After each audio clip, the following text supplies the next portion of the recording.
Hello students, welcome back to my YouTube channel. आज के इस वीडियो में हम लोग सामाजिक विज्ञान के क्लास 10 के मोस्ट वीवीआई क्वेश्चंस इस वीडियो के अंदर हम लोग देखने वाले हैं। इस पार्टिकुलर वीडियो में हम लोग चैप्टर 1 के संसाधन एवं विकास के मोस्ट इंपॉर्टेंट क्वेश्चंस को कवर करने वाले हैं। So stick to this video till the very end so that you can get benefit out of this video. इस वीडियो का पहला क्वेश्चन है, संसाधन किसे कहते हैं। इसका पहला ऑप्शन है केवल प्राकृतिक वस्तुओं को, दूसरा ऑप्शन है केवल मानव निर्मित वस्तुओं को, तीसरा ऑप्शन है वे सभी वस्तुएं जो मानव की आवश्यकताओं को पूरा करें, और चौथा ऑप्शन है केवल खनिज पदार्थों को। अगर आप लोगों ने संसाधन एवं विकास के चैप्टर को अच्छे से पढ़े तो आप लोगों से इसके रिलेटेड जितने भी क्वेश्चन पूछे जाएंगे आप लोगों के एग्जाम में, मुझे नहीं लगता कि आप लोगों को किसी भी प्रकार का दिक्कत होगा। ठीक है, आप लोग इस चैप्टर के बारे में अच्छे से पढ़े होंगे और संसाधन क्या है आप लोग इसके बारे में जानते भी होंगे। तो इसका सही उत्तर जो हो जाएगा वो होगा ऑप्शन सी, वे सभी वस्तुएं जो मानव की आवश्यकताओं को पूरा करें। ठीक है, तो नेक्स्ट क्वेश्चन की ओर आगे बढ़ते हैं हम लोग। सेकंड क्वेश्चन है, संसाधन कितने प्रकार के होते हैं। तो इसका सही उत्तर जो हो जाएगा वो हो जाएगा 4 प्रकार के। अगर आप लोग पढ़े होंगे तो आप लोगों को इस क्वेश्चन का आंसर पता होगा। नेक्स्ट क्वेश्चन की ओर आगे बढ़ते हैं हम लोग। नेक्स्ट क्वेश्चन है, निम्नलिखित में से कौन सा संसाधन नवीकरणीय संसाधन है। आप लोग को पता होगा कि नवीकरणीय संसाधन वैसे संसाधन होते हैं जिसका उपयोग हम लोग बार बार कर सकते हैं, जिसका भंडार असीमित होता है, अनलिमिटेड होता है। ठीक है, तो कोयला तो अनलिमिटेड नहीं है, इसका अगर उपयोग ज़्यादा किया जाए तो एक न एक दिन क्या हो जाएगा, खत्म हो जाएगा। पेट्रोल भी है, पेट्रोल कोयला दोनों जो संसाधन है वो है अनवीकरणीय संसाधन। ठीक है, प्राकृतिक गैस भी जो है इसको खत्म किया जा सकता है, जैसे कि मीथेन। बट एक जल है जिसका उपयोग हम लोग अगर करते रहें तो फिर कभी भी खत्म नहीं होगा। ठीक है, ये बार बार उपयोग किए जाने वाला संसाधन है। ठीक है, तो इसका सही उत्तर हो जाएगा ऑप्शन सी, जल। नेक्स्ट क्वेश्चन पर आगे बढ़ते हम लोग। नेक्स्ट क्वेश्चन है, निम्नलिखित में से कौन सा संसाधन मानव निर्मित संसाधन है। ठीक है, तो पहला ऑप्शन है वायु, सेकंड ऑप्शन इज बांध, एंड थर्ड ऑप्शन इज मिट्टी, एंड फोर्थ ऑप्शन इज जल। तो यहाँ पर पूछा जा रहा है हम लोग को मानव निर्मित संसाधन, वैसा संसाधन जिसको मानव ने बनाया, मानव के द्वारा निर्माण किया गया है। तो वायु तो निर्माण नहीं कर सकता है, मिट्टी को भी निर्माण नहीं कर सकता मानव, जल को भी निर्माण नहीं कर सकता। हाँ, कर सकता है, बट जितने भी चीज़ें हम लोग देखते हैं जो सोर्सेस है जल का, ये मानव ने नहीं किया है। जल को मानव बना सकता है, ठीक है, लेबोरेटरी में, लैब में। बट यहाँ पर जो बात किया जा रहा है वो बात किया जा रहा है बांध का। बांध जो है मानव निर्मित संसाधन है। ठीक है, मानव ने बनाया है। पांचवा क्वेश्चन है, जैव संसाधन कौन सा उदाहरण सही है। ठीक है, जैव संसाधन वैसे संसाधन जो जीवों से उत्पन्न होते हैं, जो जीवों से प्राप्त होते हैं। ठीक है, तो कोयला तो है नहीं, लोहा भी नहीं है, पेट्रोलियम भी नहीं है, तो एक बच जाता है आपका वनस्पति। तो वनस्पति जो है सही उत्तर हो जाएगा। ठीक है, फिर हम लोग भाग 2 का संसाधनों का वर्गीकरण के रिलेटेड क्वेश्चन को देखने वाले हैं। 6 क्वेश्चन है, प्राकृतिक संसाधनों को कितने भागों में बांटा गया है। तो पहला ऑप्शन है 2, फिर दूसरा ऑप्शन है 3, चौथा ऑप्शन है 4, एंड फोर्थ ऑप्शन इज 5। तो इसका सही जवाब है 2 प्रकार। प्राकृतिक संसाधनों को कितने भागों में बांटा गया है, तो 2 प्रकार। ठीक है, नेक्स्ट क्वेश्चन के आगे बढ़ते हम लोग। स्थानीय संसाधन का उदाहरण क्या है। पहला ऑप्शन है गंगा नदी, दूसरा ऑप्शन है राजस्थान का रेगिस्तान, थर्ड ऑप्शन इज कोयला भंडार, and the fourth option is समुद्री जल। तो इसका सही उत्तर जो हो जाएगा, स्थानीय का बोल रहा है, स्थानीय संसाधन, तो ये है राजस्थान का रेगिस्तान, ये स्थानीय संसाधन है। 8वां क्वेश्चन है, निम्नलिखित में से कौन सा सार्वभौमिक संसाधन है। ठीक है, पहला ऑप्शन है जंगल, दूसरा ऑप्शन है जल, थर्ड ऑप्शन इज सूर्य का प्रकाश, and the fourth option is कृषि भूमि। तो इसका सही जवाब है सूर्य का प्रकाश। सूर्य का प्रकाश जो है वो सार्वभौमिक संसाधन है। ठीक है, 9वां क्वेश्चन है, निजी संसाधन किसके स्वामित्व में होते हैं। वैसे संसाधन जो अपना है, प्राइवेट है। ठीक है, ये किसी भी व्यक्ति का होता है, किसी भी एक खास पार्टिकुलर व्यक्ति का होता है जो भी निजी संसाधन है। जैसे कि मैं आप लोगों को लैपटॉप की तरफ पढ़ा रहा हूँ, तो लैपटॉप ये मेरा निजी संसाधन हो गया और किसी का हक नहीं। ठीक है, एक इंडिविजुअल व्यक्ति का अधिकार होता है। तो सही उत्तर हो जाएगा सी, व्यक्तिगत व्यक्ति का। 10वां क्वेश्चन है, निम्नलिखित में से कौन सा एक जैव संसाधन है। तो जैव संसाधन जो जीवों से प्राप्त है, तो सोना तो है नहीं, चांदी भी नहीं है, बॉक्साइट भी नहीं है, तो क्या होगा, एक पशुधन। तो इसका सही उत्तर जो हो जाएगा ऑप्शन सी हो जाएगा, पशुधन। भाग 3 जो है संसाधनों का संरक्षण, संसाधन को कैसे संरक्षित किया जा सकता है, उसको कैसे बचा सकते हैं, उसके रिलेटेड क्वेश्चन है। तो पहला है, संसाधनों के अधिक दोहन को क्या कहा जाता है। तो पहला है संरक्षण, सतत उपयोग, और थर्ड ऑप्शन इज अति उपयोग, and the fourth option is अवक्रमण। तो इसका सही उत्तर जो हो जाएगा अति उपयोग। इसका अगर संसाधनों का अधिक दोहन किया जाए, बर्बाद किया जाए, तो ये हो जाएगा अति उपयोग, ज्यादा, जितना उपयोग है उससे कई गुना ज्यादा। ठीक है, सतत विकास का क्या अर्थ है। केवल पहला ऑप्शन इसका केवल आर्थिक विकास, दूसरा ऑप्शन है पर्यावरण और संसाधनों की रक्षा करते हुए विकास, and the third option is केवल औद्योगिकरण, and the fourth option is प्राकृतिक संसाधनों का दोहन। तो इसका सही जवाब जो हो जाएगा, सतत विकास का अर्थ होता है पर्यावरण और संसाधनों की रक्षा करते हुए विकास। ठीक है, तो ऑप्शन बी सही हो जाएगा।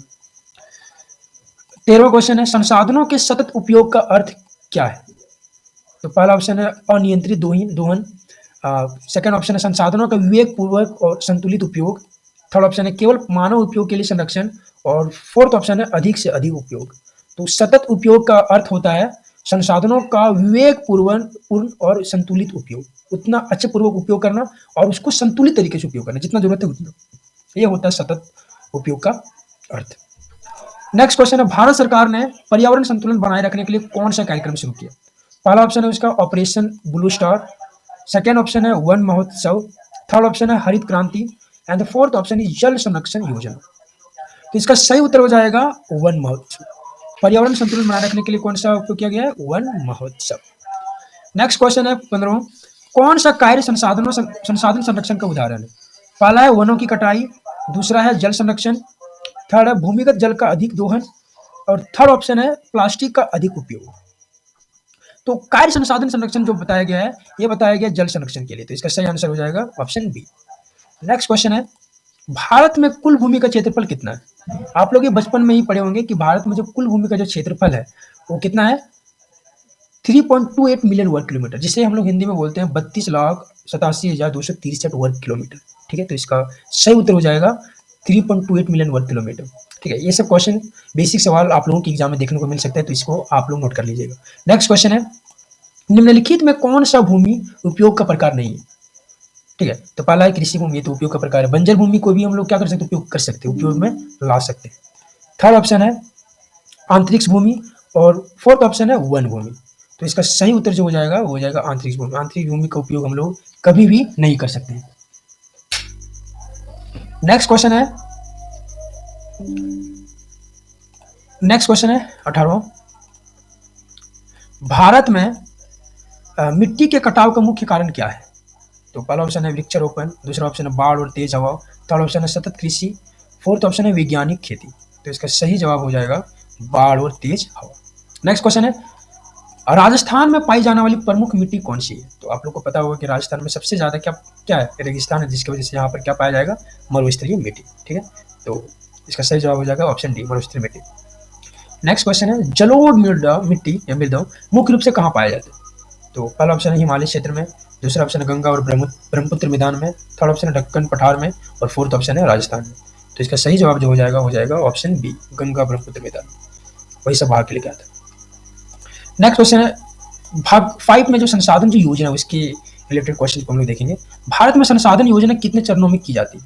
पहला ऑप्शन है 2, second option is 3 and the fourth option is 4 and option D is 5। तो इसके सही जवाब जो है वो इसके सही जवाब है ऑप्शन 4, ऑप्शन सी 4। कितने चरणों में की जाती है? 4 चरणों में की जाती है। ठीक है, नेक्स्ट क्वेश्चन है, कौन सा संसाधन सबसे अधिक भूमि क्षेत्र घेरता है? ऐसा कौन सा संसाधन है जो अधिक भूमि क्षेत्र को क्या करता है? घेरता है। ठीक है, पहला ऑप्शन है वन। दूसरा ऑप्शन है कृषि भूमि। तीसरा ऑप्शन है औद्योगिक क्षेत्र। और फोर्थ ऑप्शन है जल निकल। तो इसका सही जवाब है कृषि, क्योंकि ज्यादातर जो है ना कृषि का उपयोग किया जाता है। ठीक है, कृषि के लिए भूमि का उपयोग किया जाता है। नेक्स्ट क्वेश्चन, संसाधन का उचित उपयोग किसे कहते हैं? तो उपव्यय, सतत उपयोग। थर्ड ऑप्शन इज अवैध उपयोग and the fourth option is अधिक उपयोग। तो सतत उपयोग ही क्या है? संसाधन का उचित उपयोग, अच्छे पूर्वक और संतुलित पूर्वक करना। नेक्स्ट क्वेश्चन, भारत में कौन से संसाधन सबसे अधिक उपयोग किया जाता है ना? भारत में ऐसा कौन सा संसाधन है जिसका उपयोग बहुत ज्यादा मात्रा में किया जाता है? तो पहला है जल। दूसरा ऑप्शन में खनिज। तीसरा ऑप्शन है भूमि। और फोर्थ ऑप्शन इज वायु। तो आप लोग को पता है कि सबसे ज्यादा जो उपयोग किया जाता है वो है भूमि। ठीक है, नेक्स्ट क्वेश्चन 25वां क्वेश्चन, कौन सा तत्व मृदा अपरदन को रोकने में सहायक होता है? तो वनों की कटाई मृदा अपरदन को रोकने में सहायक नहीं होता है, खनन भी नहीं होता है, नहर निर्माण भी नहीं होता है। तो एक ही ऑप्शन बचा है वृक्षारोपण। तो वृक्ष रोप करके हम लोग मृदा अपरदन को क्या कर सकते हैं? कम कर सकते हैं। नेक्स्ट क्वेश्चन, जल शक्ति अभियान किससे संबंधित है? तो जल शक्ति अभियान जो होगा किससे होगा? जल संरक्षण से होगा, जल को संरक्षण करने के लिए होगा। तो पहला ऑप्शन ये इसका सही उत्तर हो जाएगा, जल संरक्षण। ठीक है, नेक्स्ट क्वेश्चन, भारत में किस मिट्टी को काली मृदा कहा जाता है? ठीक है, तो पहला ऑप्शन है जलोढ़। दूसरा ऑप्शन है रेतीली। तीसरा है लेटराइट मृदा। और फोर्थ है रेगुर मिट्टी। तो काली मिट्टी किसे कहते हैं हम लोग? रेगुर मिट्टी को कहते हैं, ऑप्शन डी। नेक्स्ट क्वेश्चन, कौन सा संसाधन नवीकरणीय नहीं है? ठीक है, वैसा संसाधन जिसका उपयोग हम लोग बार बार कर सकते हैं वो होता है नवीकरणीय। लेकिन यहाँ पर पूछ रहा है कि कौन सा नवीकरणीय नहीं है। ठीक है, तो वायु तो नवीकरणीय है, जिसको हम लोग बार बार उपयोग कर सकते हैं। जल भी क्या है, नवीकरणीय है। कोयला ये तुम्हारा अनवीकरणीय है। और थर्ड है, फोर्थ है सौर ऊर्जा। तो सौर ऊर्जा क्या है, नवीकरणीय। तो नवीकरणीय नहीं पूछा है, तो इसका सही जवाब जो हो जाएगा, इसका सही जवाब हो जाएगा कोयला। ये तुम्हारा अनवीकरणीय, इसलिए यहाँ पर बोला नवीकरणीय नहीं। नेक्स्ट क्वेश्चन, सतत विकास की अवधारणा पहली बार कब प्रस्तुत की गई थी? तो पहला ऑप्शन इसका 1980, दूसरा option 1987, third option is 1992 and the fourth option is 2000 ईस्वी। तो इसका सही जवाब हो जाएगा 1987, ऑप्शन बी। पहली बार जो है सतत विकास का अवधारणा कब किया गया था प्रस्तुत? 1987 में। Next question and the last question of this video is, कौन सा राज्य मृदा अपरदन से सबसे अधिक प्रभावित है? ठीक है, मृदा अपरदन से कौन सा ऐसा राज्य जो सबसे ज्यादा प्रभावित है? पहला है राजस्थान, दूसरा है Tamil Nadu, third option is Paschim Bangal and fourth option is Maharashtra.